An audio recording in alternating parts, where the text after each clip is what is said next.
Mukhang nagkaroon ng laban sa opinyon ang mga netizen ukol kina Vice Ganda at Kuya Will.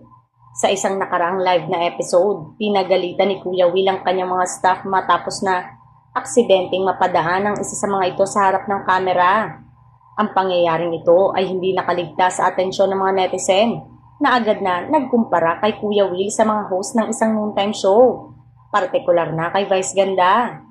Tinukoy ng mga netizen na sa mga pagkakataong nagkakaroon ng technical issues sa noontime show na pinangungunahan ni Vice, nagagawa pa rin ng mga host na i-handle ang sitwasyon ng maayos at magaan.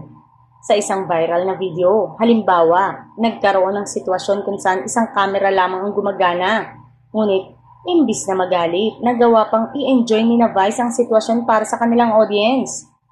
Maraming netizen ang humanga kay Vice sa kanyang kakayanan na gawing magaan ang mga sitwasyon, kumpara sa mas seryosong reaksyon ni Kuya Will sa kanyang mga staff. Ngunit ayon kay Vice Ganda, syempre yung mga host normal lang nagagawa sila ng paraan para mas maayos yung programa nila.